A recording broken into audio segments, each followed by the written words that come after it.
बघ तुला नीट सांगतोय, आमच्या साहेबांना काय बोलत जाऊ नको. तुला पण सांगतोय, तू पण बोलत जाऊ नका आमच्या साहेबांबद्दल. आमच्या कार्यकर्त्यांवर एवढं प्रेम आहे ना साहेबांचं, रोज एक एक वडापाव देतात. बस एकच? आमचे साहेब 2 वडापाव आणि वरून कटिंग पण देतात.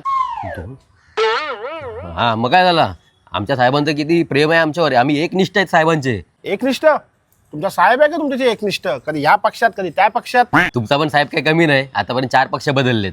आमच्या फायद्यासाठी बदललेत. काल 100ची टी शर्ट घालवतो, आज 200ची टी शर्ट घालतो. 200ची शाळेला मी अजून 100चीच घालतोय. हा पण ते साहेब त्यांचा फायदा करतायत, तुमचा नाही करत आहेत. हे आमच्या साहेबांना काय बोलू नका तू? तू पण आधी बोलू का सांगतोय, आमच्या साहेबांना? तू तुला आधी नीट सांग, सांगतोय, आमचे हा. साहेब आमचे साहेब आहेत. हा, काय काय? समजलं? थांबा साहेबांनी परत पक्ष बदललाय. बघ घे, साहेबांनी परत पक्ष बदलला बघ तुमच्या. तुमचा साहेब ये क्या हो गया? आयला साहेब आहे की सरडाय कळत नाही. कुठल्या पक्षात गेले? यांच्या पक्षात. आपण दोघं भाव भाव साहेबांनी दिलेला वडापाव खाव साहेबांच्या सत्रांच्या उचलत जाऊ आणि ताटत ताटत साहेबांकडे जाऊ.